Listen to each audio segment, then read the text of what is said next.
nous avons construit la plus puissante machine à remonter le temps de l'histoire. Un télescope d'une précision inimaginable, conçu pour confirmer nos théories sur les tout premiers commencements. Mais, lorsque les premières images sont arrivées, celles d'une lumière qui avait voyagé pendant plus de 13,4 milliards d'années, elles n'ont rien confirmé. Elles ont tout anéanti. Webb a trouvé des galaxies qui existaient seulement 400 millions d'années après le Big Bang, mais qui possédaient déjà des milliards de masses solaires. Selon nos lois, leur simple formation aurait dû prendre des centaines de millions d'années. Ce n'est pas juste une erreur de calcul, c'est une déchirure dans notre compréhension du temps. Si l'idée que la physique elle-même doit être réécrite vous excite, alors aimez cette vidéo. Vous découvrirez que l'univers est encore plus étrange que nous ne l'avions jamais imaginé. Commençons.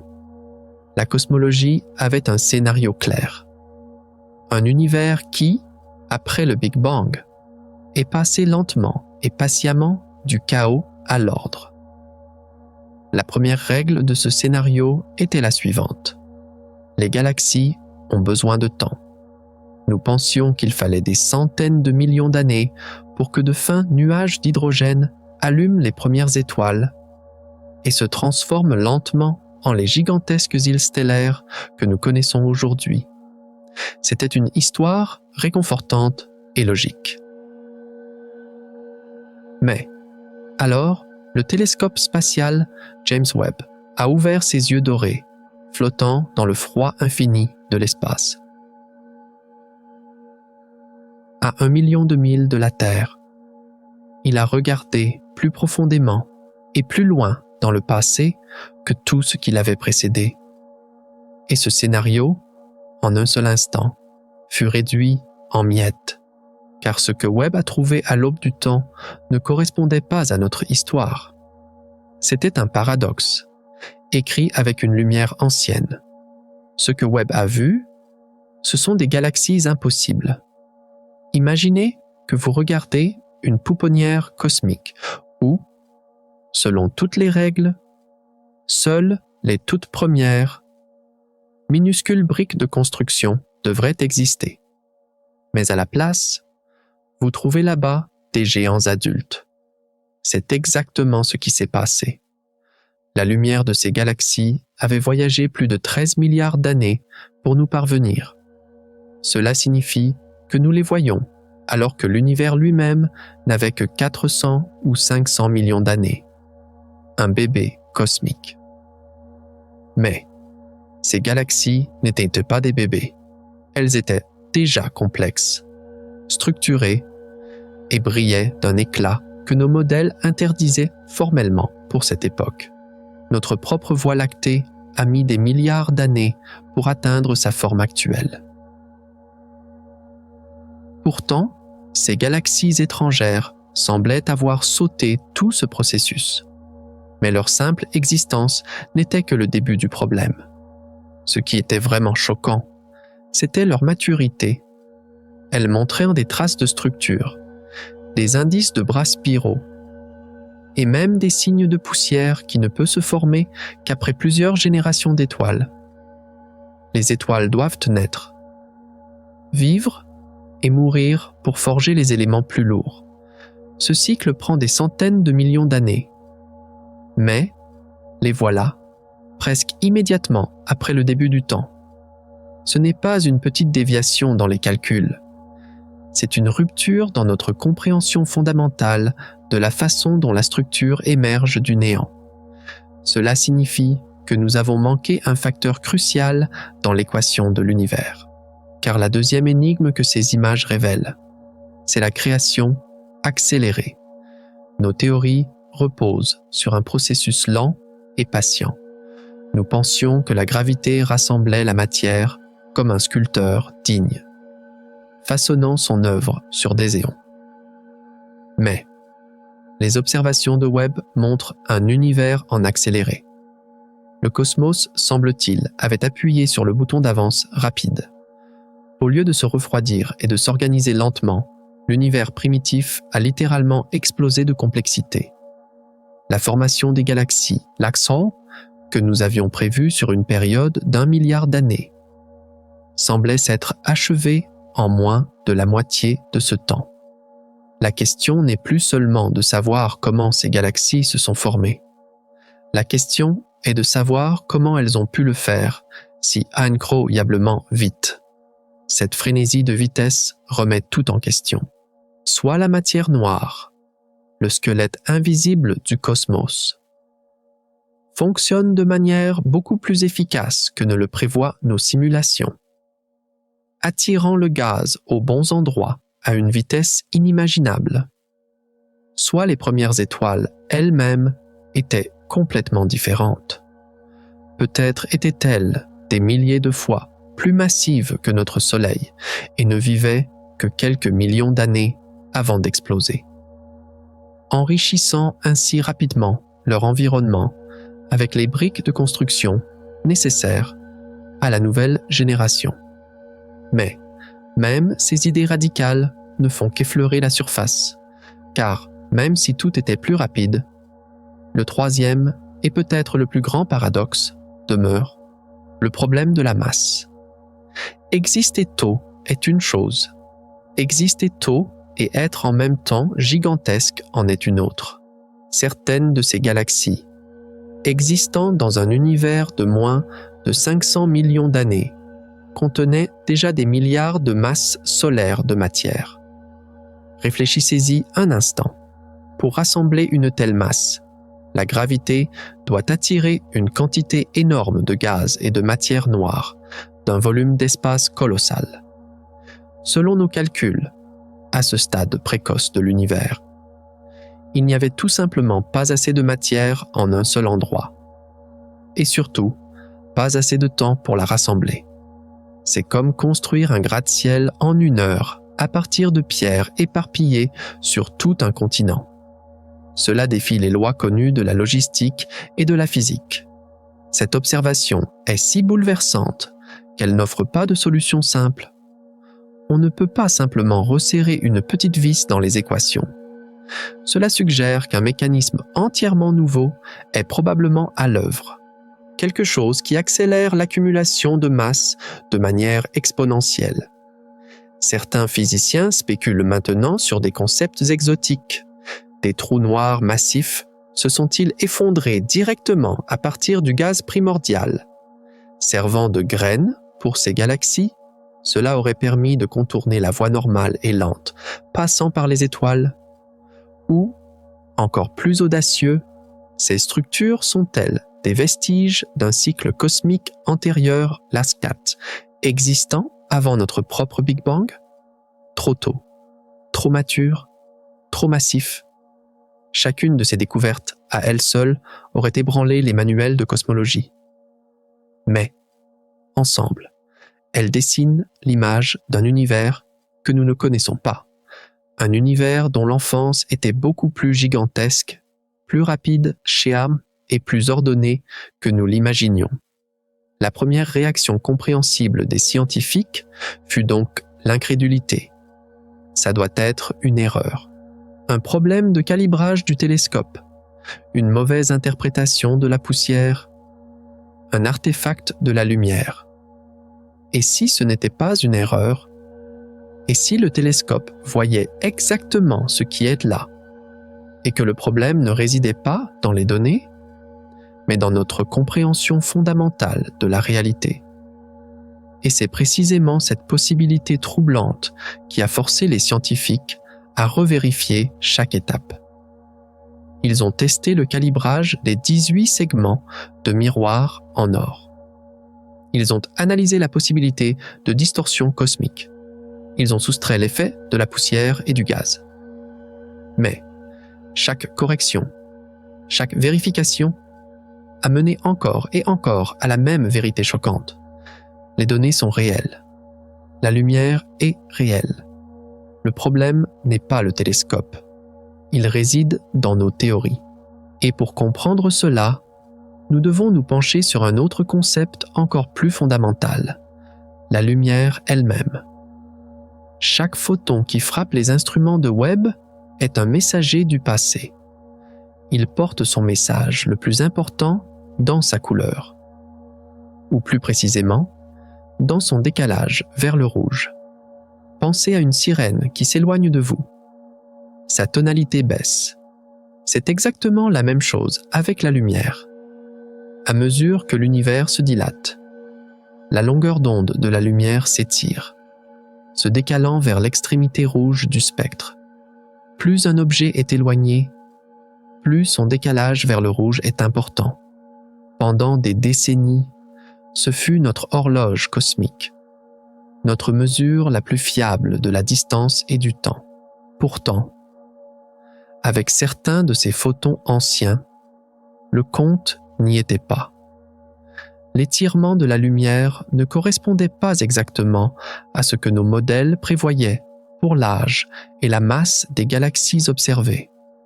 C'était comme si une horloge indiquait 2 heures différentes en même temps. Les chiffres, précis, implacables et intransigeants, suggéraient que quelque chose s'était produit au cours du voyage de la lumière sur des milliards d'années. Quelque chose que nous n'avions pas pris en compte. Et si l'expansion de l'univers n'était pas parfaitement uniforme? Et si des structures gigantesques et invisibles, des filaments de matière noire, non seulement courbaient la lumière sur son chemin, mais modifiaient aussi subtilement le flux du temps lui-même? Cela signifierait que notre horloge cosmique elle-même est légèrement défectueuse. Et si nous ne pouvons plus faire confiance au temps, à quoi pouvons-nous nous fier? La réponse pourrait se trouver dans l'architecture invisible de l'univers lui-même. Car nos théories sur la formation précoce des galaxies sont basées sur ce que nous pouvons voir, les étoiles, le gaz, la poussière. Mais ce n'est que la pointe de l'iceberg. Environ 85% de la masse totale de l'univers est constituée d'une substance mystérieuse que nous appelons la matière noire. Elle n'émet pas de lumière, ne réfléchit rien. Elle est comme un fantôme qui traverse notre monde. Mais elle a une gravité, et c'est cette gravité qui est le véritable architecte du cosmos. Imaginez la matière noire comme un échafaudage invisible qui existait juste après le Big Bang, bien avant que la première étoile ne s'allume. Cet échafaudage a formé un réseau colossal de nœuds et de filaments. La toile cosmique, la matière normale et visible, dont nous sommes faits et tout ce que nous connaissons, n'est que la poussière qui s'est accumulée le long de cet échafaudage. Les galaxies ne sont donc pas les acteurs principaux. Elles ne sont que les lumières qui s'allument aux carrefours les plus importants de cette autoroute invisible. Les nouvelles données de Webb suggèrent maintenant que cet échafaudage pourrait être beaucoup plus complexe et efficace que nous le pensions. Peut-être que la matière noire s'agglomère plus rapidement. Peut-être a-t-elle des propriétés qui lui permettent de rassembler la matière avec une précision presque surnaturelle. Nous pensions observer les galaxies façonner l'univers. Mais peut-être est-ce l'inverse.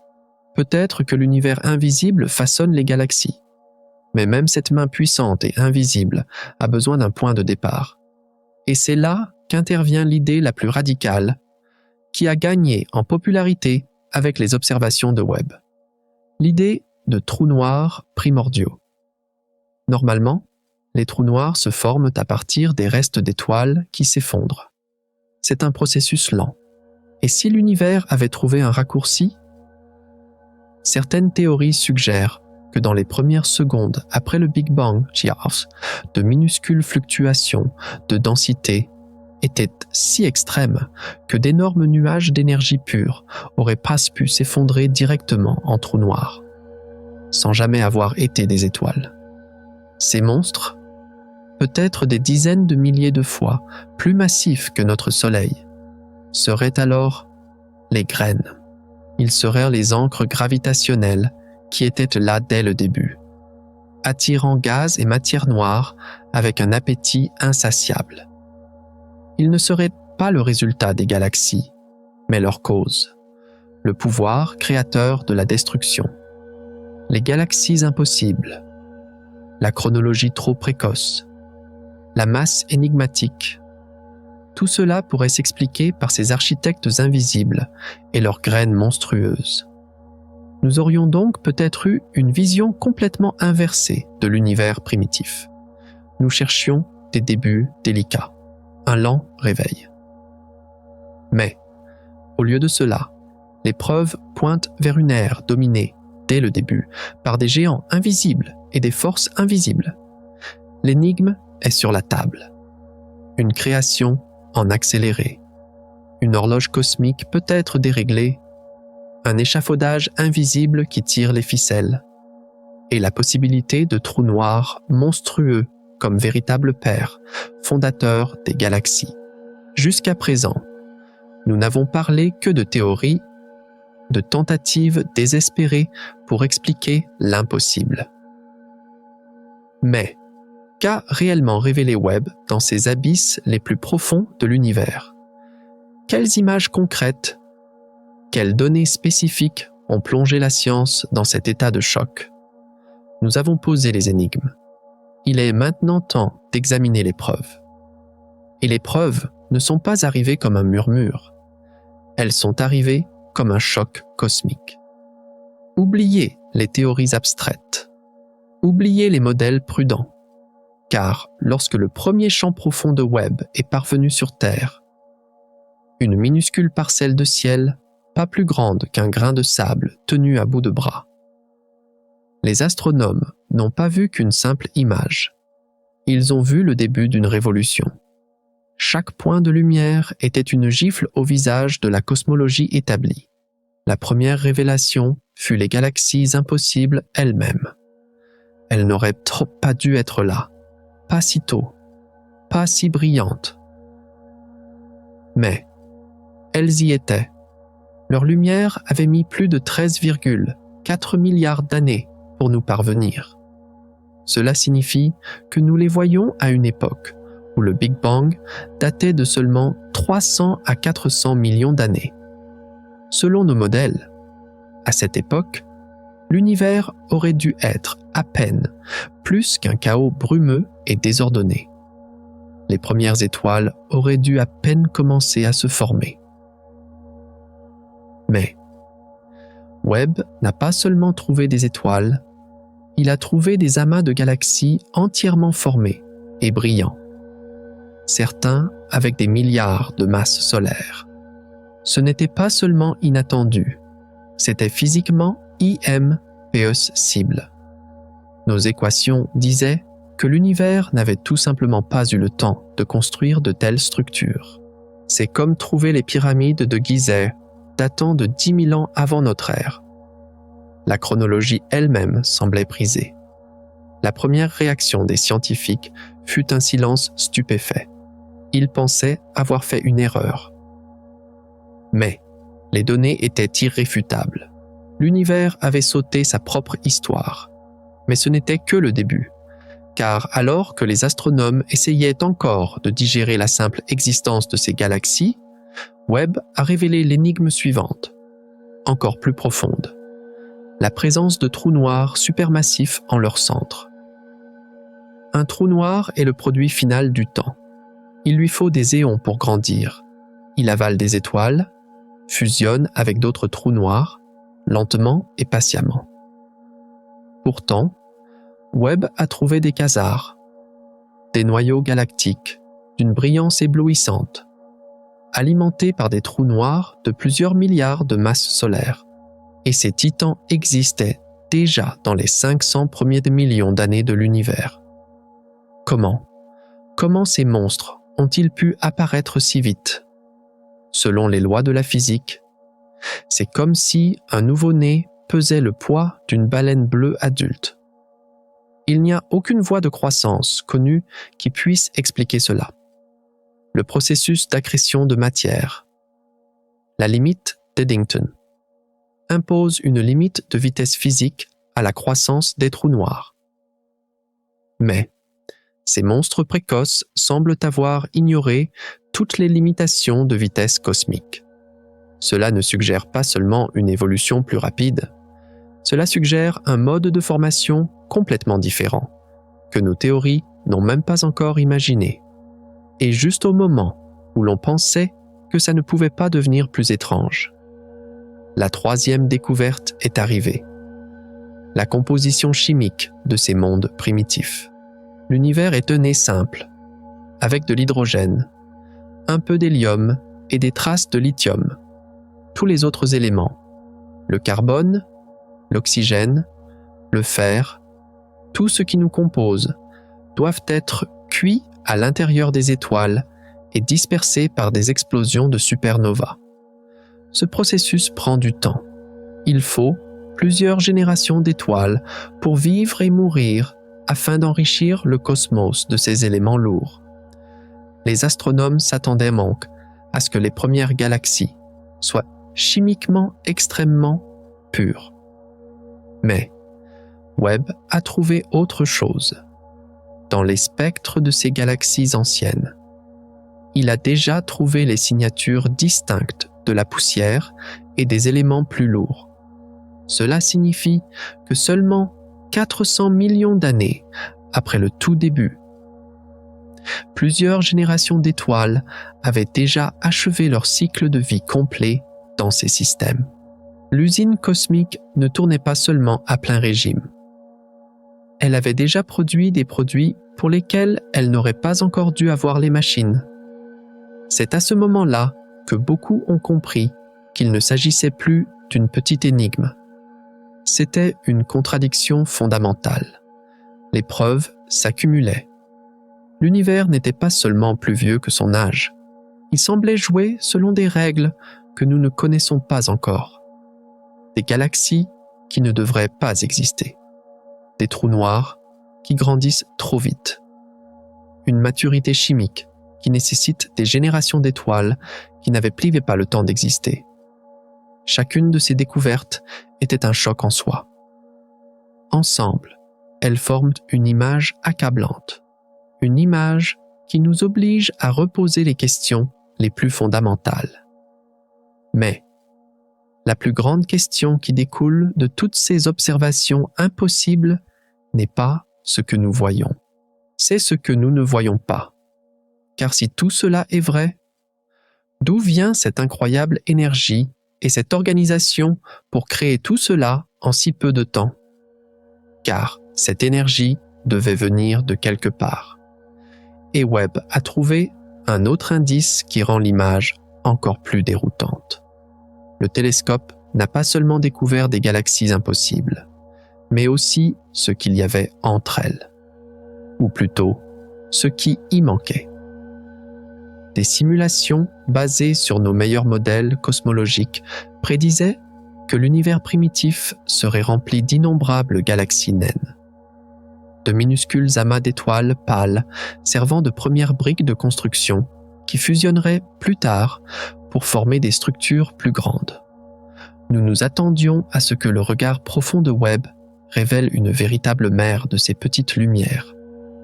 Mais l'univers était plus vide que prévu. La plupart de ces galaxies naines prédites n'étaient tout simplement pas là. Là où il aurait dû y en avoir d'innombrables. Webb a trouvé des vides. Le silence, c'est une énigme choquante. C'est comme trouver le plan de construction d'une ville et se rendre compte que la plupart des briques n'ont jamais été livrées. Où est passée toute cette matière qui aurait dû former ces galaxies? A-t-elle été dévorée par des trous noirs précoces et voraces avant même d'avoir une chance de former des étoiles? Ou notre modèle de formation des structures, basé sur une croissance ordonnée du petit au grand, est-il fondamentalement erroné? Peut-être que l'univers a sauté l'étape des briques et a commencé à construire directement des murs. Cela signifierait que la main invisible de la matière noire a fonctionné de manière beaucoup plus ciblée et violente que nous le pensions. Mais la plus grande surprise ne résidait peut-être pas dans ce qui existait ou manquait, mais dans l'ordre même de tout cela. Lorsque Webb a pointé ses instruments sur des amas de galaxies massifs, il a vu non seulement les amas eux-mêmes, mais aussi la lumière des galaxies situées bien plus loin derrière. Cette lumière a été courbée et amplifiée par la gravité immense de l'amas, un phénomène connu sous le nom de lentille gravitationnelle. Einstein l'avait prédit, et nous l'avons souvent vu. Mais Webb l'a vu avec une netteté sans précédent, et il a révélé que la distribution de masse dans ces amas n'était pas aléatoire. La matière noire invisible, qui représente 85% de la masse, forme une architecture incroyablement précise et complexe. Elle crée des motifs dans des filaments et des arcs de lumière déformés qui semblent trop ordonnés pour être une coïncidence. C'est une chorégraphie cosmique écrite dans le langage de la gravité. Ces structures ne sont pas seulement belles, elles sont un avertissement. Car si le monde invisible est si précisément organisé, cela pourrait signifier que les forces qui le façonnent sont plus complexes qu'une simple attraction gravitationnelle. Certains scientifiques murmurent que cela pourrait être un indice que la matière noire interagit avec elle-même par des forces que nous ne comprenons pas encore. Ce serait un tout nouveau type de physique. Nous pensions regarder dans le vide. Au lieu de cela, nous voyons les plans d'une cathédrale invisible. Et au milieu de cette architecture invisible, Webb a trouvé les lumières les plus fantomatiques. Une lueur pâle et diffuse qui remplit l'espace entre les galaxies. Une luminescence de fond qui ne devrait pas être là, même après que les astronomes aient soustrait la lumière de toutes les étoiles et galaxies connues des images. Cette lueur est restée. On l'appelle la lumière intra-amas. Et la théorie dominante est qu'elle provient d'étoiles sans abri, projetées dans l'espace lors de collisions de galaxies. Mais l'intensité et l'uniformité de cette lumière ne correspondent pas exactement au modèle. Elle est trop brillante, trop lisse. C'est comme si l'obscurité elle-même brillait très légèrement. Et si cette lumière ne venait pas des étoiles? Et si c'était la faible lueur de la matière noire elle-même qui se désintègre sur des milliards d'années, libérant de minuscules photons? Ce serait notre premier aperçu indirect de la nature de la substance la plus mystérieuse de l'univers. Ou, une idée encore plus étrange, et si cette lumière était quelque chose qui fuit d'un univers voisin dans un multivers plus grand? Un écho d'une autre dimension, des galaxies manquantes qui suggèrent un début violent, une architecture invisible trop précise pour être une coïncidence, et une lumière fantomatique d'une source inconnue. Chacune de ces découvertes, au lieu de résoudre le puzzle, l'agrandit. Nous sommes confrontés à une cascade d'impossibilités qui pointent toutes dans la même direction. Notre modèle standard de la cosmologie, le fondement de nos connaissances sur le cosmos, est au mieux incomplet. Au pire, il est faux. La question n'est plus de savoir si nous devons repenser nos théories. La question est de savoir à quel point ce nouveau projet doit être radical. Pour comprendre cela, nous devons prendre du recul par rapport aux découvertes individuelles et regarder la machine qui a rendu tout cela possible. Comment cet œil d'or fonctionne-t-il exactement dans l'espace? Et quels miracles technologiques lui permettent de remonter le temps? La réponse à cette question ne réside pas dans une seule invention de génie. Elle réside dans la symphonie de 3 chefs-d'œuvre technologiques qui doivent fonctionner en parfaite harmonie pour rendre ces images impossibles possibles. Car pour capturer la lumière des premières étoiles. Qui a voyagé pendant plus de 13 milliards d'années dans un univers en expansion. Il ne suffit pas de construire un grand télescope. Il faut déjouer le temps lui-même. Et pour cela, nous devons d'abord regarder au cœur du télescope, son miroir doré géant. Imaginez que vous voulez entendre le plus faible murmure dans un stade immense et bruyant. Vous construiriez le plus grand entonnoir sonore que vous puissiez imaginer pour capturer chaque bribe de son. Le miroir de Webb est exactement cela, mais pour la lumière. Avec un diamètre de 6,5 mètres, c'est un énorme capteur de photons, conçu pour collecter les particules de lumière les plus faibles et les plus anciennes de l'univers. Mais son véritable génie ne réside pas seulement dans sa taille. Il est composé de 18 segments hexagonaux parfaitement formés, en beryllium ultra léger, qui fonctionnent ensemble comme un seul œil sans faille.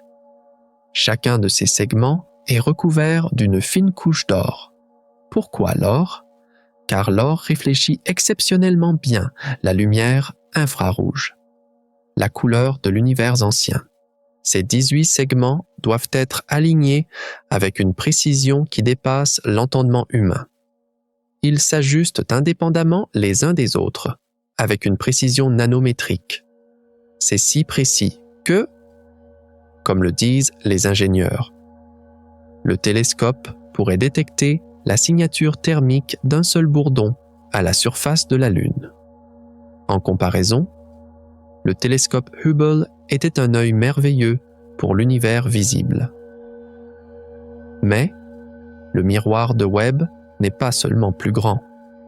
C'est un instrument spécialisé construit pour une seule tâche impossible: voir le feu invisible et ancien au bord du temps. Et c'est précisément cette sensibilité incroyable qui est la première raison pour laquelle il peut révéler les failles de nos théories. Mais même le miroir le plus parfait du monde est inutile s'il est aveuglé par son propre environnement.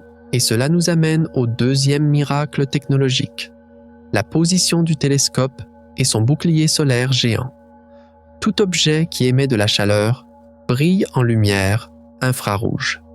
C'est également vrai pour un télescope.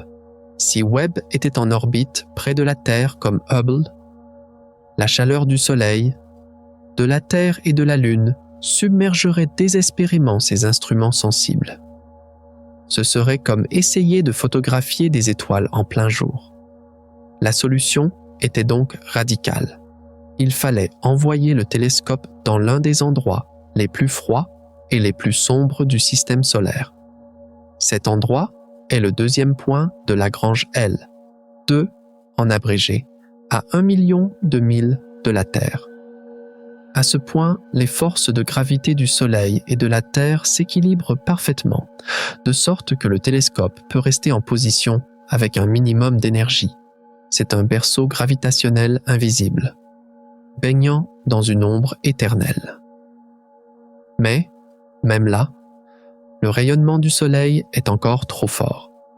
C'est pourquoi Webb a déployé, après son lancement, un bouclier solaire à 5 couches de la taille d'un court de tennis. Chaque couche est plus fine qu'un cheveu humain et agit comme une barrière parfaite. Il bloque si efficacement la lumière et la chaleur de notre étoile que les instruments du télescope se refroidissent à moins de 220 degrés Celsius en dessous de zéro. C'est plus froid que la surface de Pluton. Ce silence glacial est absolument crucial, car ce n'est que dans ce froid extrême que le télescope lui-même peut être suffisamment sombre pour entendre la lueur encore plus faible de la naissance de l'univers, sans être dérangé par son propre bruit. Et cela nous amène à la troisième et plus importante partie de cette symphonie technologique, la capacité de voir l'invisible. Pourquoi l'infrarouge est-il la clé du passé ? La réponse réside dans l'expansion même de l'univers. Imaginez l'univers comme un ballon que l'on gonfle. Si vous dessinez 2 points sur la surface, ils s'éloigneront l'un de l'autre à mesure que vous soufflerez plus d'air à l'intérieur. C'est la même chose avec la lumière. Un photon émis par l'une des premières galaxies, il y a plus de 13 milliards d'années, a commencé son voyage en tant que lumière à haute énergie, ultraviolette ou bleue. Mais, pendant qu'il voyageait à travers l'univers, l'espace lui-même, à travers lequel il passait, s'est étiré. Cet étirement de l'espace a également étiré la longueur d'onde de la lumière. Au cours des milliards d'années, la lumière bleue et brillante s'est progressivement décalée vers le rouge, puis finalement vers le spectre infrarouge profond. Ce processus s'appelle le décalage cosmologique vers le rouge. La lumière des premières étoiles n'a donc pas disparu. Elle a simplement changé de couleur, devenant invisible pour nos yeux et pour les télescopes comme Hubble. Webb a été construit exactement pour cela. Ces instruments ne sont pas des caméras normales. Ce sont des détecteurs spécialisés pour la lumière fossile de la création, pour la chaleur ancienne. Lorsque Webb regarde dans l'infrarouge profond, il ne regarde pas seulement dans l'espace vide. Il regarde à travers une fenêtre ouverte sur une époque où l'univers lui-même était encore un enfant. Il capture des photons qui ont commencé leur voyage bien avant que les atomes de votre corps n'existent. C'est la forme ultime de l'archéologie cosmique. Un miroir doré géant d'une sensibilité incroyable. Un poste d'observation glacial et sombre à 1 million de milles de chez soi. Et la capacité de voir les couleurs étirées et fantomatiques du temps. Ces 3 piliers sont le fondement sur lequel reposent toutes ces découvertes révolutionnaires. Mais ce n'est que le matériel, la capacité brute de collecter la lumière. Comment le télescope transforme-t-il ces photons singuliers et anciens en spectres détaillés et en images à couper le souffle qui réécrivent nos manuels? Quels instruments complexes à bord analysent cette lumière et en révèlent les secrets? Car collecter la lumière n'est que la première étape. La vraie magie commence lorsque ces photons frappent les instruments au cœur du télescope. C'est là que la lumière brute et ancienne est traduite en données. Et l'outil le plus important pour cette traduction est la spectroscopie. Imaginez que vous recevez une lettre dans une langue ancienne et inconnue. Une photo de la lettre vous dit seulement à quoi elle ressemble. Mais, pour la comprendre, vous devez la déchiffrer, lettre par lettre. Un spectrographe fait exactement cela avec la lumière des étoiles.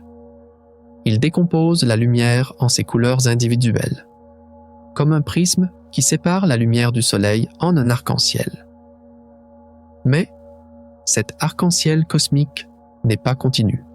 Il est parsemé de fines lignes sombres. Chacune de ces lignes est l'empreinte digitale d'un élément chimique spécifique. Hydrogène, hélium, carbone, oxygène, chaque élément absorbe la lumière à des longueurs d'onde très précises. En analysant quelles lignes manquent dans le spectre, les scientifiques peuvent déterminer la composition chimique d'une galaxie à 13 milliards d'années-lumière de distance. C'est un miracle en soi. Mais les spectrographes à bord de Webb, comme NIRSpec, peuvent faire plus. Ils peuvent analyser la lumière de centaines de galaxies simultanément. C'est une avancée considérable par rapport au télescope précédent, où la capture du spectre d'un seul objet prenait souvent des heures ou des jours. Grâce à cette efficacité, Webb peut cartographier d'énormes zones du ciel en peu de temps et nous dire non seulement de quoi sont faites les premières galaxies, mais aussi comment elles se déplacent et à quelle vitesse elles tournent. C'est la différence entre lire une seule lettre et lire une bibliothèque entière en une seule fois. Mais l'analyse de la lumière n'est qu'une partie de l'histoire, car souvent, la lumière la plus intéressante est celle que nous ne pouvons pas voir du tout, car elle est bloquée par quelque chose.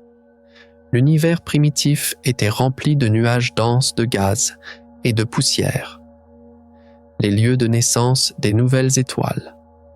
Pour les télescopes comme Hubble, ces régions étaient à des murs noirs impénétrables.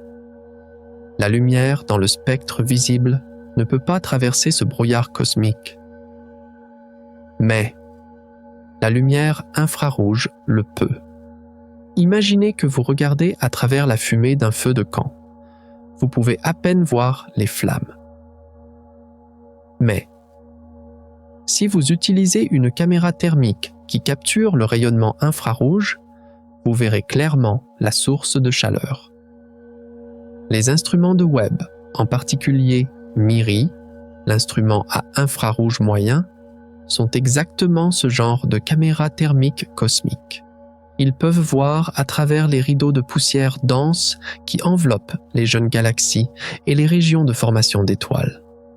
Cela nous donne pour la première fois la possibilité d'observer directement le processus de naissance des étoiles et des planètes. Tandis que Hubble nous montrait les majestueux piliers de la création terminée, Webb nous montre leur intérieur chaotique et brillant, la maternité cosmique elle-même. Il révèle les délicats filaments de gaz qui s'écoulent sur les jeunes protoétoiles et les disques protoplanétaires où de nouveaux mondes se forment.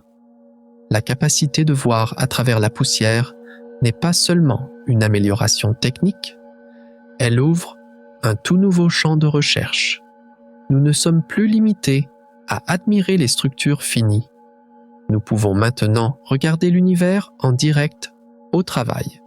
Toutes ces données, collectées par les spectrographes et les caméras infrarouges, seraient inutiles sans le dernier et plus important composant, le traitement des données sur Terre. La quantité d'informations que Webb envoie chaque jour sur Terre est colossale. Ce ne sont pas seulement de belles images, ce sont des ensembles de données complexes qui doivent être traitées et calibrées par des superordinateurs. Chaque pixel d'une image de Webb contient une mine d'informations sur la luminosité, la couleur et la position. Des algorithmes doivent séparer le bruit des signaux réels, soustraire les distorsions causées par les lentilles gravitationnelles et traduire les données dans une forme compréhensible pour les humains. Imaginez vouloir entendre la mélodie d'une seule flûte dans un orchestre de milliers de musiciens jouant tous en même temps. Telle est la tâche du traitement des données.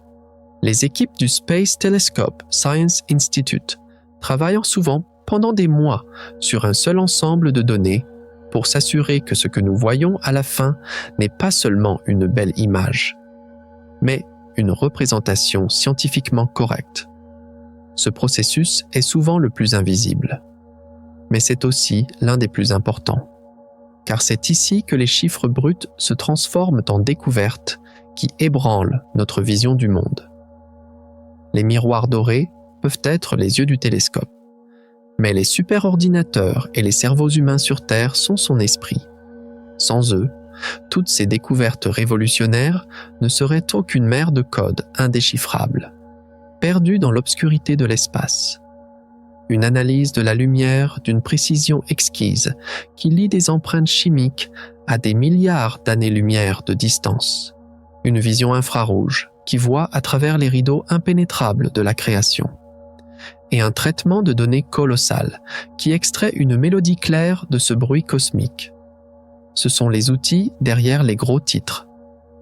Ce sont eux qui nous permettent de parler aujourd'hui de galaxies impossibles et de trous noirs à croissance trop rapide. La technologie nous a amenés à un point où nous pouvons poser des questions que nous n'aurions même pas pu imaginer il y a une décennie. Mais ce qui est vraiment excitant, ce n'est pas ce que ces instruments ont déjà trouvé. Ce qui est vraiment excitant, c'est ce qu'ils trouveront ensuite. Car avec chaque nouvelle image, chaque nouvelle observation, nous ouvrons un peu plus la porte sur une réalité encore plus profonde, encore plus étrange.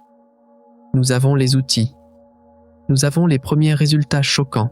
Et si nous pointions maintenant ces outils sur les plus grandes énigmes de l'univers? Que verrons-nous lorsque nous dirigerons Webb vers le monde invisible de la matière noire et de la mystérieuse énergie sombre? Et la réponse est venue. Et elle était plus terrifiante et plus merveilleuse que tout ce que la science avait osé imaginer. Oubliez les ajustements prudents des anciennes théories. Oubliez les petites corrections dans les manuels. Car ce qui est devenu ensuite n'était pas seulement une nouvelle découverte.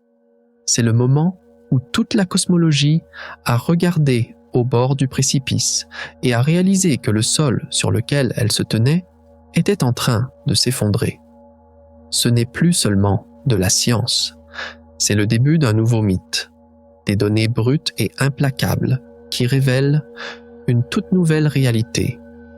Le premier coup a été l'image la plus profonde de l'univers jamais réalisée par l'humanité. Le champ ultra profond de Webb, une minuscule tache discrète dans le ciel, pour tout autre télescope, complètement vide. Un néant. Webb a regardé ce néant pendant des jours, et dans cette minuscule fenêtre, pas plus grande qu'un grain de sable tenu à bout de bras, un océan de lumière s'est révélé. Pas 100 galaxies, pas 1000, des milliers et des milliers, chacune un système stellaire avec des milliards de soleils. Certaines, si lointaines que leur lumière était en route depuis plus de 13 milliards d'années. L'image n'était pas un vide, c'était une explosion de création. Dans cette seule image, toute l'histoire du cosmos était condensée. La simple densité de vie dans une parcelle d'espace supposée vide, l'abondance même de monde, fut le premier indice de l'ampleur de notre erreur. Les scientifiques qui avaient reconstruit le télescope se sont tus. Ils s'attendaient à de la beauté. Mais c'était autre chose. C'était la prise de conscience que l'obscurité n'est jamais vraiment sombre. Elle est juste pleine d'une lumière que nous ne pouvions pas voir jusqu'à présent. C'est le moment où la véritable échelle de l'univers nous a frappés pour la première fois en plein visage. Mais ce n'est pas le nombre de galaxies qui a ébranlé la physique. C'était leur identité. Au milieu de cette mer de lumière, les astronomes ont trouvé des candidats pour les galaxies les plus lointaines jamais vues. Des objets dont la lumière provenait d'une époque où l'univers avait moins de 300 millions d'années. Un nouveau-né cosmique, selon notre modèle cosmologique standard. Le modèle lambda CDM. Il aurait dû être impossible de former de grandes galaxies brillantes à cette époque. IM possible. Mais elles étaient là de là, brillantes, structurées, avec déjà des milliards de masses solaires. Cette découverte n'était pas une petite fissure dans la théorie. C'était une attaque frontale. Cela signifiait que l'un des deux piliers fondamentaux devait être faux. Soit nous ne comprenons rien à la nature de la matière noire et à la façon dont elle forme des structures. Soit les premières étoiles et les trous noirs se sont formés selon des lois physiques complètement différentes et inconnues de nous. Les scientifiques ont vérifié les données encore et encore. Ils ont cherché des erreurs. Mais il n'y en avait aucune. L'impossible était réel. La conclusion est brutale. Le modèle qui a défini notre compréhension de l'univers pendant des décennies ne peut pas expliquer les premières images que nous en avons faites.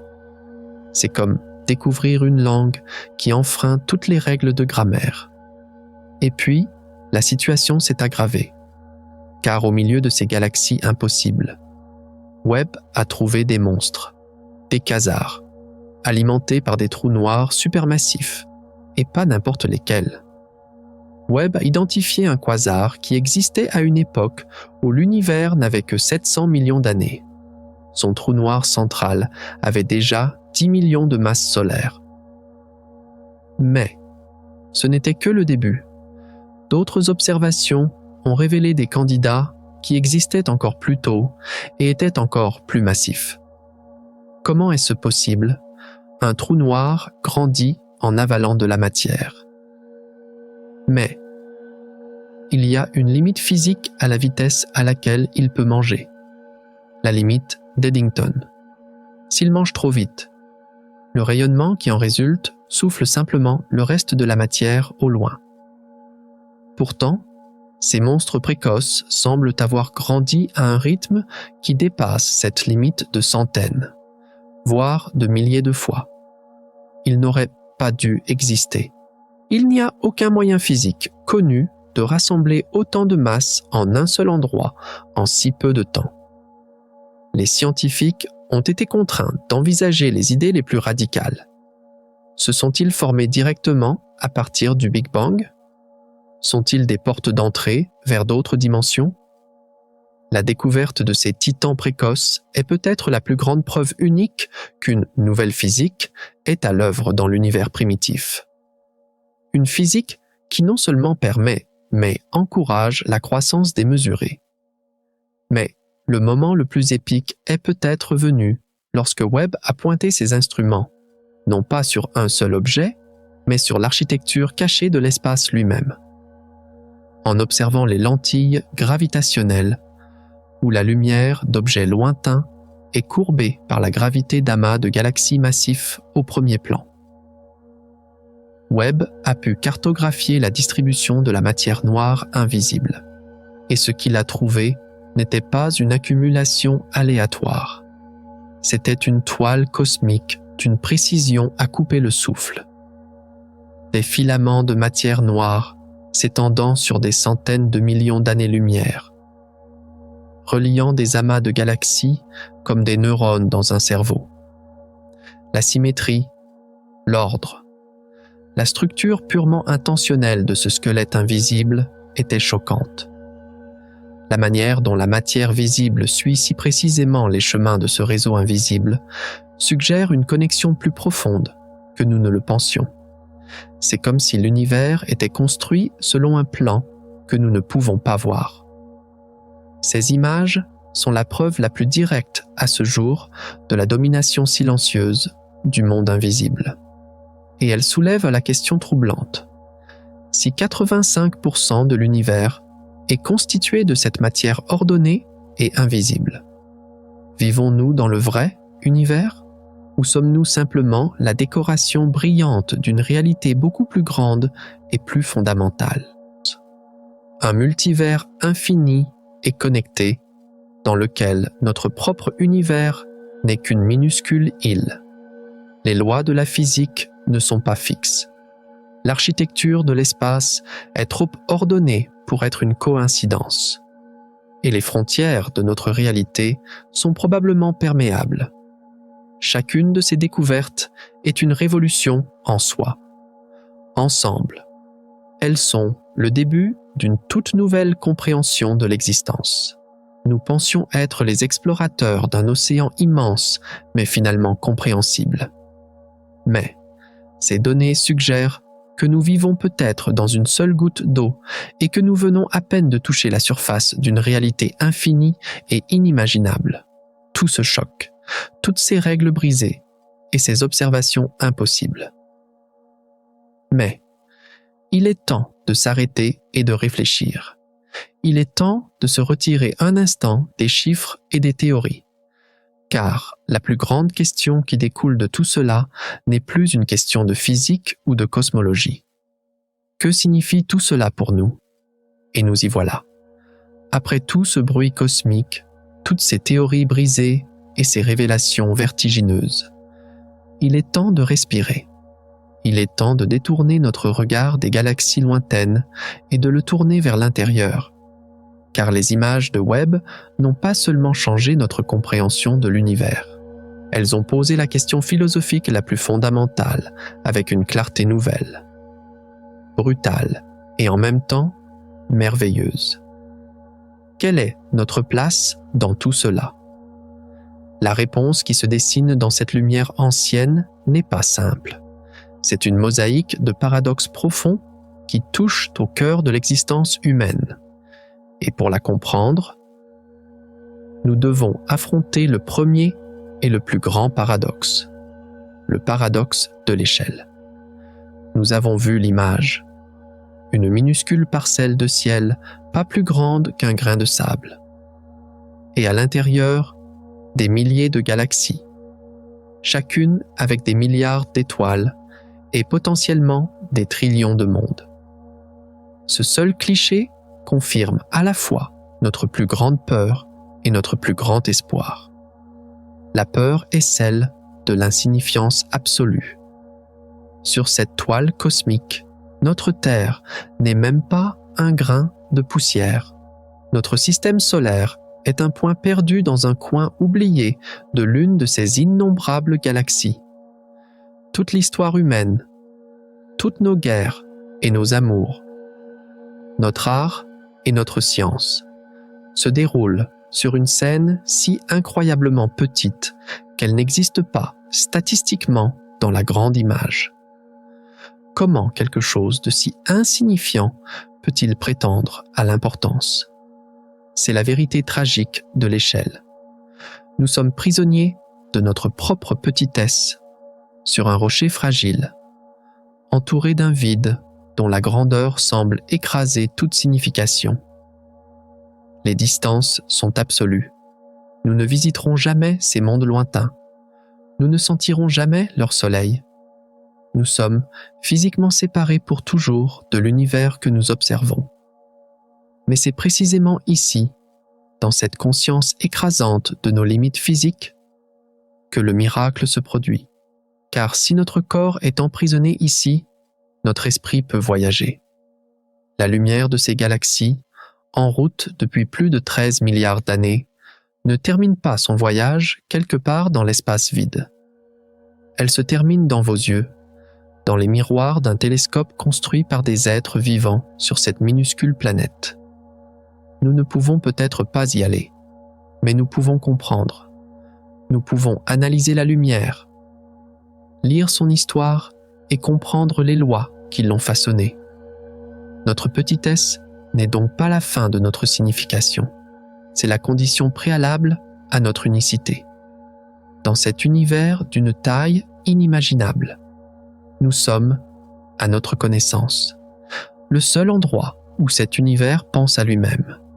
Et vous, en ce moment, êtes la preuve vivante de ce paradoxe. Votre corps peut n'être qu'une infime partie du cosmos, mais votre conscience est assez grande pour le contenir. Vous n'êtes pas insignifiant. Vous êtes le point par lequel le cosmos voit. Et cela nous mène directement au deuxième paradoxe, tout aussi profond, le paradoxe du temps. Chaque photon capturé par Webb a commencé son voyage bien avant l'existence de la Terre. Il a traversé des éons pendant lesquels notre planète était une boule de gaz en rotation, où la vie est apparue, a évolué et a de nouveau disparu. L'échelle de temps dont nous parlons ici, des centaines de millions, voire des milliards d'années, est une éternité que notre cerveau ne peut pas vraiment saisir. Notre propre civilisation n'existe que depuis quelques milliers d'années. Votre propre vie est un moment fugace de peut-être 80 ou 90 ans. Un clin d'œil dans une année cosmique. C'est la vérité tragique du temps. Nous ne sommes que des visiteurs qui ne restent qu'un instant. L'univers existait avant nous et existera encore pendant une durée inimaginablement longue après nous. Du point de vue de l'éternité, notre existence est un bref éclair imperceptible dans l'obscurité. Tout ce qui nous importe passera. Rien de ce que nous construisons ne traversera les âges. Nous sommes éphémères. Mais peut-être que cette fugacité n'est pas notre faiblesse. Peut-être est-ce notre plus grande force. Car c'est précisément parce que notre temps est limité que chaque instant a un sens.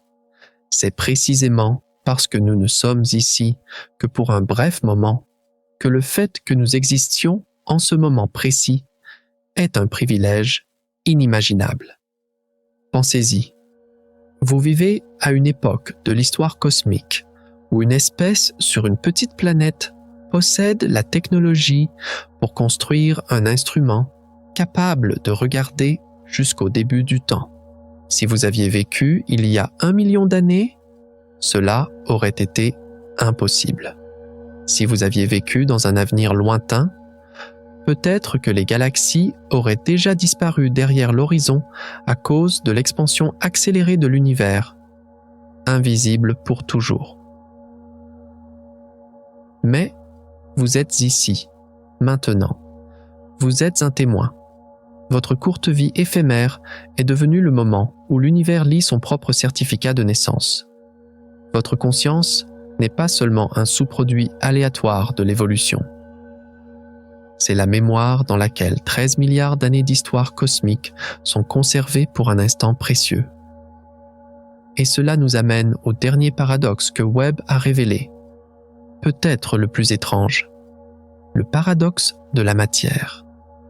De quoi la réalité est-elle réellement faite? La réponse de la cosmologie moderne est à la fois humble et choquante. Environ 85% de la matière totale de l'univers est de la matière noire invisible. Tout ce que nous voyons, touchons ou mesurons, chaque étoile, chaque planète, chaque être humain, ne constitue qu'une infime fraction de la réalité. Nous ne sommes pas les acteurs principaux du drame cosmique. Nous sommes au mieux une décoration brillante sur une scène immense et invisible. La vérité tragique de la matière est que nous vivons dans un monde que nous ne pouvons pas percevoir. La véritable architecture de l'univers, la toile cosmique qui façonne et maintient tout ensemble, est un fantôme pour nos sens et nos instruments. Nous sommes des étrangers dans notre propre univers, entourés d'une réalité si fondamentalement différente que nous ne pouvons que la deviner à partir de ces faibles ombres gravitationnelles. Nous ne sommes pas la règle, nous sommes l'exception. Mais cette séparation est peut-être la plus grande illusion de toutes, car nous ne sommes pas séparés de ce monde sombre. Nous en sommes le résultat. Les lois de la physique nous montrent que sans l'effet stable et régulateur de la matière noire, les galaxies ne se seraient jamais formées. Sans galaxies, pas d'étoiles de 2e ou 3e génération. Sans ces étoiles, pas d'éléments lourds comme le carbone et l'oxygène. Et sans ces éléments, pas de vie. La main invisible qui tisse la toile cosmique est la même main qui a attiré la matière aux bons endroits pour que les étoiles, les planètes et finalement vous puissiez vous former. Vous n'êtes pas un étranger dans cet univers. Vous êtes la preuve éclatante que cette architecture sombre et invisible n'est pas sans but. Elle est créatrice. Vous êtes la partie de l'univers où cette majorité invisible devient visible et commence à se connaître. Nous sommes donc petits, mais notre esprit est sans limite. Nous sommes éphémères, mais notre existence est un moment précieux et décisif. Et nous sommes faits de matière rare et brillante, mais nous sommes inextricablement liés au monde sombre et invisible qui nous a créés. Et si ces paradoxes ne définissaient pas seulement notre place dans l'univers, mais aussi la nature de la conscience elle-même? Car c'est précisément cette question qui nous amène au paradoxe peut-être le plus profond. Le paradoxe de la conscience au milieu du grand silence. Lorsque nous regardons cet océan de milliards de galaxies avec des milliards d'étoiles, nous voyons la lumière, la matière les magnifiques mais silencieuses machines de la physique à l'œuvre. Ce que nous ne voyons pas, c'est un signe, un message, aucune trace d'une autre intelligence. Selon tout ce que les calculs de probabilité nous disent, l'univers devrait être grouillant de vie. Mais, lorsque Webb tourne ses oreilles dorées vers l'obscurité Yakshas, il n'entend rien d'autre que le léger bourdonnement du Big Bang. C'est la vérité tragique de la solitude. Nous sommes entourés d'une abondance infinie de possibilités, mais apparemment piégés dans un silence infini. Ce silence est si profond et si omniprésent qu'il semble presque être une constante physique. Un mur qui nous sépare du reste du cosmos. Il nous laisse face à la possibilité effrayante que, malgré tous ces innombrables mondes, nous pourrions être finalement seuls. Et quelle plus grande tragédie cosmique pourrait-il y avoir qu'un univers plein de merveilles, sans personne d'autre à qui les raconter? Et pourtant, c'est ici, au cœur du plus grand vide cosmique, que nous trouvons la plus belle connexion. Car, et si le silence n'était pas du tout un vide? Et s'il s'agissait simplement d'une forme de communication que nous n'avons pas encore appris à comprendre? Peut-être que l'univers ne parle pas par ondes radio ou par équations mathématiques. Peut-être qu'il parle par les lois de la physique elle-même. Chaque galaxie qui se forme est une phrase. Chaque supernova qui explose est un point d'exclamation.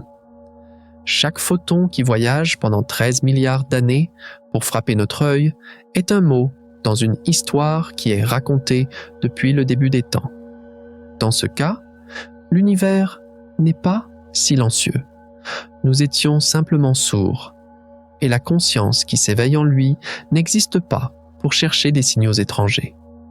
Elle existe pour apprendre la langue du cosmos. Vous n'êtes pas seul dans l'univers. Vous êtes l'univers qui apprend à lire sa propre histoire. Chaque fois que vous regardez le ciel nocturne et que vous ressentez un sentiment d'émerveillement, ce n'est pas un monologue, c'est un dialogue. C'est le cosmos qui reconnaît sa propre beauté à travers vos yeux. Cette reconnaissance soulève une autre question profonde qui nous amène au paradoxe de la création et de la destruction. Partout où Webb regarde, il voit une force créatrice incroyable et irrépressible. Des étoiles naissent, des galaxies se forment, des structures complexes émergent du chaos. L'univers semble avoir une impulsion innée à s'organiser, à grandir, à devenir. Il semble presque avoir un but dans son développement, vers une complexité croissante.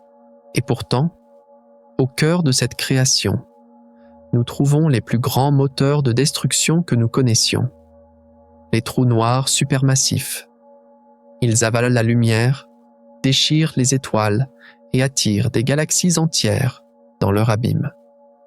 Ils sont l'incarnation de la fin, de l'anéantissement pur. La vérité tragique de la création est qu'elle est inextricablement liée à la destruction. Rien de nouveau ne peut émerger sans que l'ancien ne périsse. Chaque étoile brillante consomme son carburant et meurt. Chaque galaxie qui grandit le fait par de violentes collisions et fusions. L'univers n'est pas un jardin paisible. C'est un champ de bataille où l'ordre doit être constamment arraché au chaos. Mais les observations de Webb ont montré que cette destruction n'est pas insensée. Elle est le moteur de la création, l'énergie immense qui émane de ces trous noirs, lorsqu'ils avalent de la matière, régule la croissance de leurs galaxies hôtes. Les jets qu'ils projettent dans l'espace, comprimant les nuages de gaz et déclenchent de nouvelles vagues de formation d'étoiles. Les éléments lourds forgés au cœur des étoiles mourantes sont les briques de construction des planètes et de la vie. Le chaos n'est pas l'ennemi de l'ordre, il en est l'architecte. La destruction n'est pas le contraire de la création, c'est son frère jumeau. Et vous-même, vous êtes la preuve vivante de ce principe. chaque atome de votre corps plus lourd que l'hydrogène et l'hélium a été forgé dans le feu de l'acte de destruction le plus violent que l'univers connaisse. Une supernova. Vous n'existez pas malgré la destruction. Vous existez grâce à elle. Votre vie est le résultat d'une chaîne de 13 milliards d'années de violence créatrice. Nous sommes donc entourés de silence, mais nous faisons partie d'une conversation universelle. Et nous sommes façonnés par la destruction, mais nous sommes l'expression ultime de la création. Tous ces paradoxes profonds et existentiels cachés dans les données de Webb nous amènent à une dernière question de synthèse. Nous avons réfléchi à notre place dans l'univers, à notre relation avec le temps et l'espace, avec la matière visible et invisible. Mais nous n'avons pas encore abordé la relation la plus importante de toutes, notre relation avec l'univers lui-même. Si l'univers est celui qui voit à travers nous, s'il découvre ses propres lois à travers notre science, qu'est-ce que cela signifie? Est-ce juste une coïncidence? Un accident chanceux, mais finalement sans signification, de l'évolution sur une planète insignifiante? Ou est-ce le résultat inévitable d'un processus qui est tissé dans la structure de la réalité depuis le tout début? La conscience est-elle une lubie rare ou un principe fondamental du cosmos? Et cette dernière question nous amène au-delà de la simple observation. Elle nous amène à un niveau de réflexion plus profond, non seulement sur ce qu'est l'univers Shokpats, mais sur ce que signifie notre relation avec cette connaissance. Car avec chaque nouvelle découverte, avec chaque photon qui nous parvient des profondeurs du temps, nous sommes confrontés à un nouveau paradoxe, profondément humain, le paradoxe de la connaissance et de l'impuissance. Nous avons construit un télescope qui nous montre la naissance de l'univers. Nous pouvons déchiffrer la composition chimique de galaxies à 13 milliards d'années-lumière. Nous pouvons cartographier l'architecture invisible de la matière noire. Notre connaissance a augmenté de façon exponentielle. Nous sommes la première espèce sur cette planète capable de lire l'histoire du cosmos depuis le début. Et pourtant, avec toute cette connaissance, avec toute cette puissance intellectuelle, nous restons ce que nous avons toujours été, des êtres infiniment fragiles sur une minuscule planète. C'est la vérité tragique de la connaissance. Nous pouvons comprendre les lois de la physique, mais nous ne pouvons pas les changer. Nous pouvons prédire l'avenir de l'univers, son expansion sans fin, la mort des étoiles, mais nous ne pouvons pas y échapper. Nous sommes les dieux omniscients mais impuissants de notre propre petit monde. Notre connaissance ne fait pas de nous les maîtres de l'univers. Elle fait simplement de nous les témoins, conscients de sa gloire implacable et indifférente. Nous savons tout, mais nous ne pouvons rien faire. Mais peut-être que le but de la connaissance n'est pas le pouvoir. Peut-être que son véritable but est l'émerveillement. Car avec chaque nouvelle compréhension du fonctionnement du cosmos, ce n'est pas seulement notre savoir qui grandit, mais aussi notre capacité à apprécier sa beauté. Comprendre que les atomes de votre main ont été un jour forgés au cœur d'une étoile mourante ne rend pas votre main moins fragile. Mais cela la rend infiniment plus merveilleuse. Savoir que la lumière qui tombe sur votre rétine a fait un voyage de plusieurs milliards d'années ne change pas votre limitation physique. Mais cela vous relie au début du temps de la manière la plus profonde imaginable. L'impuissance qui découle de notre connaissance n'est pas la fin de l'histoire, c'est le début du respect. Nous ne pouvons pas contrôler l'univers, mais nous pouvons en faire partie de manière consciente et profondément ressentie. Et vous, avec votre connaissance et votre capacité à vous émerveiller, en êtes la preuve vivante. Vous n'êtes pas un simple observateur passif. Vous êtes un participant actif au miracle de l'existence. Votre savoir n'est pas une malédiction. C'est un don qui vous permet de lire la poésie de la réalité. Et cette poésie nous amène à un autre paradoxe subtil, le paradoxe de la connexion et de l'isolement. Webb nous montre un univers connecté à tous les niveaux. Les galaxies sont liées par des filaments de matière noire. Les étoiles échangent de la matière par des explosions de supernovas. Les lois de la physique, à notre connaissance, s'appliquent de la même manière partout. Tout fait partie d'un seul, grand système interconnecté. L'univers n'est pas un tas d'objets isolés, c'est un organisme. Et pourtant, au sein de ce système parfaitement connecté, nous expérimentons la forme la plus profonde d'isolement. Nous regardons le ciel et voyons des milliards de mondes, mais nous n'entendons que le silence. Nous sommes entourés de vie, mais nous nous sentons seuls. C'est la vérité tragique de la connexion. Nous faisons partie d'un tout, mais la conscience de ce tout nous en sépare en même temps. Notre intelligence, qui nous permet de voir les connexions, est aussi l'intelligence qui nous fait ressentir notre propre solitude apparemment unique. Nous sommes les nœuds conscients de la toile cosmique, mais nous avons l'impression que personne n'est à l'autre bout du fil. Mais peut-être que cet isolement perçu est la plus grande illusion, car Webb nous a montré que nous ne sommes pas seulement connectés par la gravité et la matière, nous sommes connectés par une histoire commune. La lumière des premières galaxies capturées par Webb n'est pas étrangère. C'est la lumière de nos propres ancêtres. Les atomes forgés dans ces premières étoiles sont les mêmes atomes qui ont ensuite formé notre Soleil, notre Terre et finalement nous-mêmes. L'histoire que Webb lit est de notre propre histoire d'origine. La distinction entre nous et l'univers est artificielle, une frontière créée par l'esprit humain. En réalité, cette distinction n'existe pas. Nous ne sommes pas dans l'univers. Nous sommes une partie de l'univers. Et si vous vous sentez seul en regardant le ciel nocturne, souvenez-vous de ceci. Chaque étoile que vous voyez est un parent. Chaque galaxie fait partie de la famille élargie. Vous n'êtes pas isolé. Vous êtes chez vous.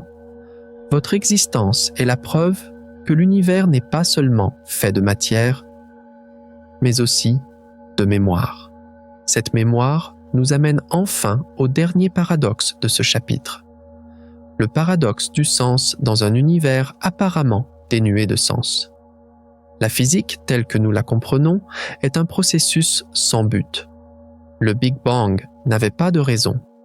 L'expansion de l'univers n'a pas de but.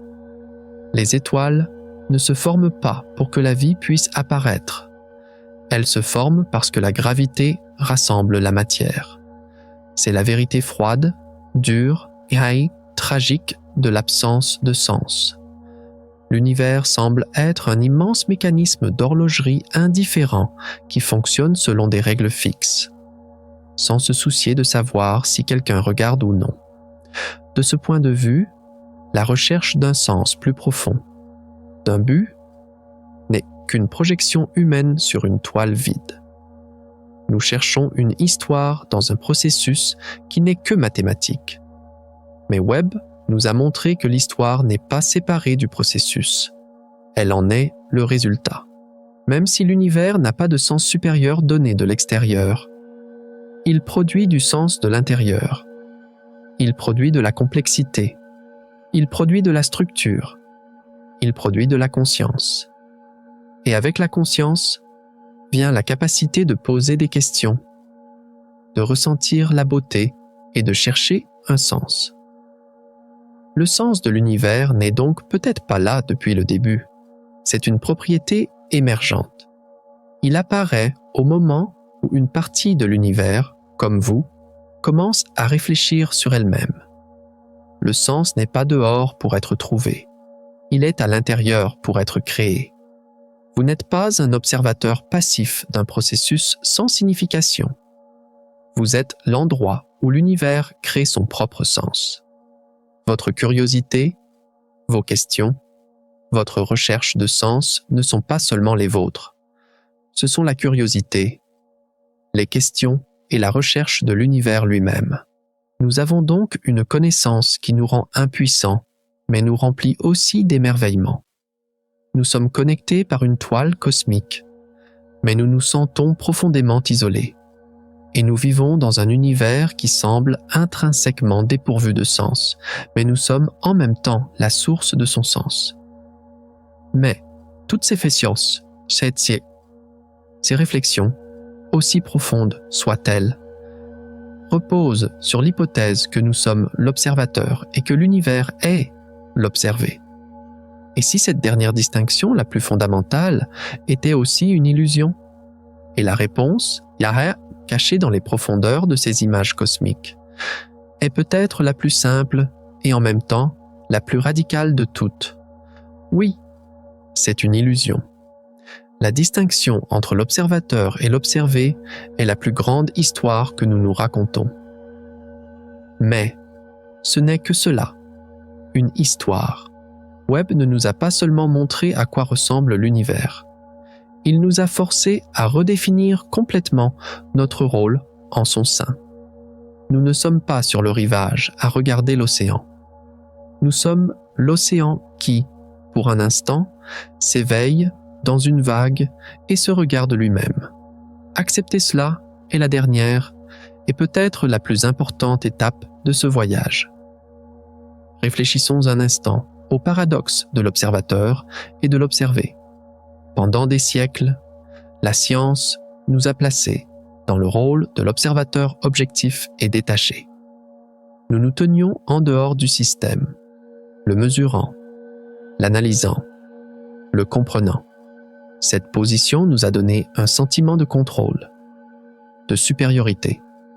Nous étions la conscience qui donnait un sens à l'univers silencieux et mécanique. La vérité tragique de cette nouvelle connaissance est la perte de ce rôle spécial. S'il n'y a pas de distinction, alors nous ne sommes plus des spectateurs privilégiés. Nous ne sommes qu'une partie du processus, un motif dans la tapisserie cosmique, pas différent d'une galaxie ou d'une étoile. Notre intelligence ne fait pas de nous quelque chose de mieux. Elle fait simplement de nous un motif plus complexe. Cette pensée peut sembler une perte, la dernière et ultime détrônement de l'homme du centre de la création. Mais c'est dans cette perte de notre statut spécial présumé que réside la plus grande libération. Car si nous ne sommes pas séparés, alors nous ne sommes pas seuls. Si nous ne sommes qu'une partie de l'univers, alors chaque processus dans l'univers est aussi une partie de nous. Les mêmes règles simples qui façonnent les galaxies en spirale façonnent aussi les neurones dans votre cerveau. L'énergie qui a explosé dans les premières étoiles coule toujours dans vos veines. L'observation n'est plus un acte unilatéral où vous regardez l'univers. C'est un acte de connaissance de soi. Lorsque vous regardez à travers un télescope, ce n'est pas seulement vous qui regardez. C'est l'univers qui se regarde lui-même avec les yeux qu'il a fait émerger au cours de milliards d'années d'évolution. Vous n'êtes pas un observateur de la réalité. Vous êtes la réalité qui s'observe elle-même. Votre existence complète le cycle qui a commencé au Big Bang. Et ce cycle complété nous amène à un autre paradoxe, celui qui concerne notre relation avec l'avenir, le paradoxe de la certitude et du commencement. Avec chaque grande avancée de la science, chaque nouveau télescope qui regarde plus profondément, nous nourrissons l'espoir de trouver enfin la réponse finale. La théorie du tout, la compréhension ultime. Nous aspirons à une conclusion, À un moment où la grande énigme est résolue, la vérité tragique que Webb nous a révélée est que ce moment ne viendra jamais. Chaque réponse que nous trouvons donne naissance à 10 nouvelles questions plus profondes.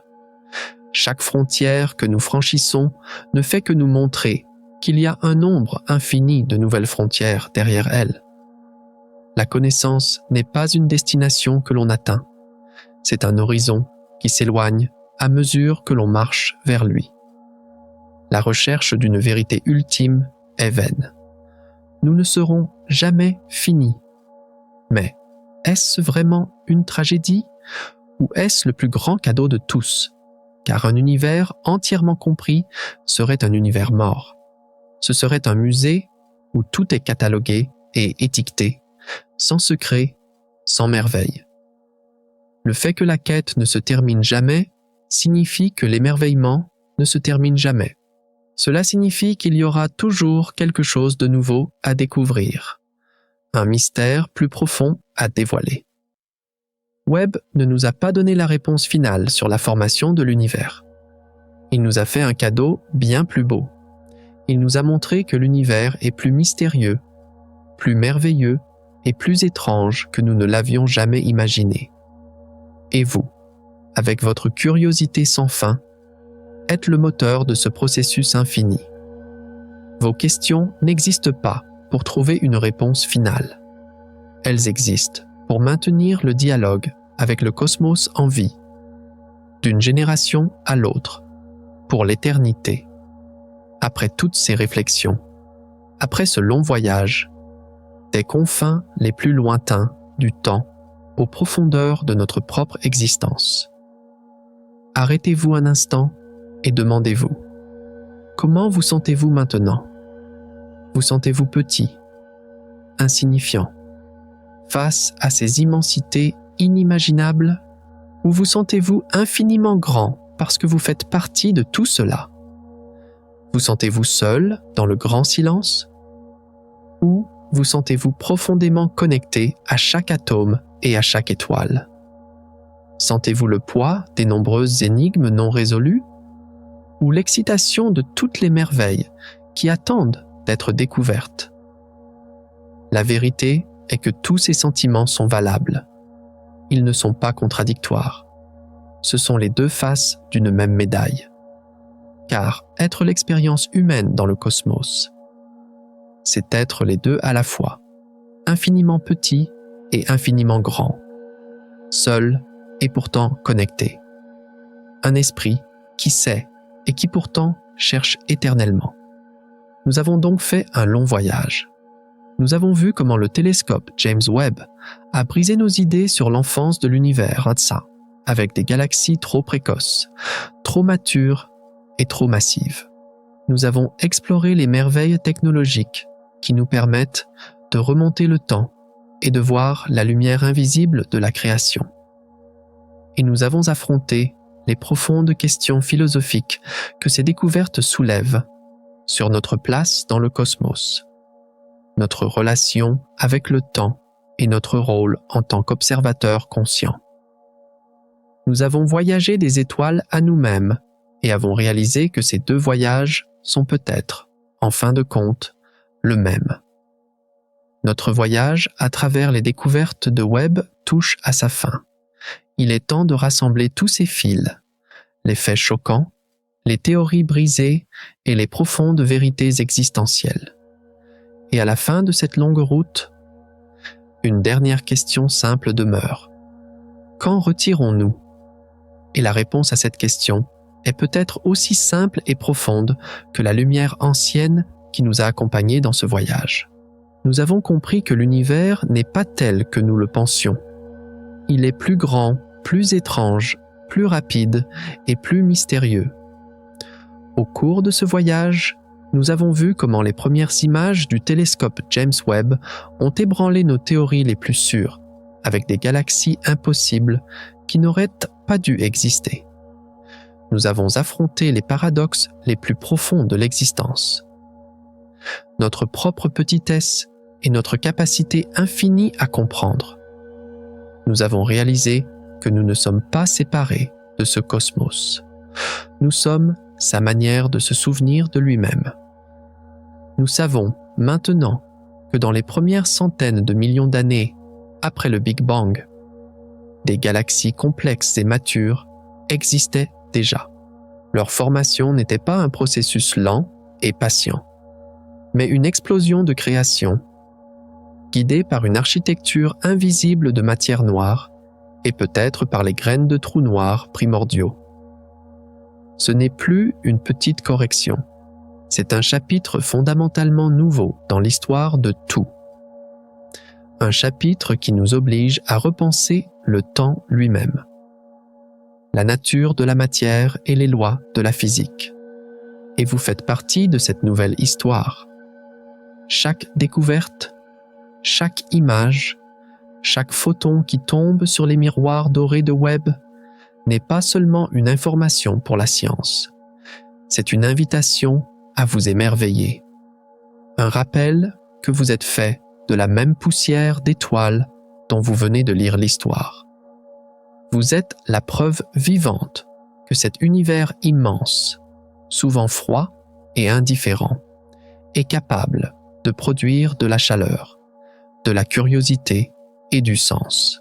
Si ce voyage au cœur des secrets les plus profonds du cosmos vous a touché, partagez vos pensées avec nous dans les commentaires et abonnez-vous à la chaîne pour ne manquer aucune des futures découvertes.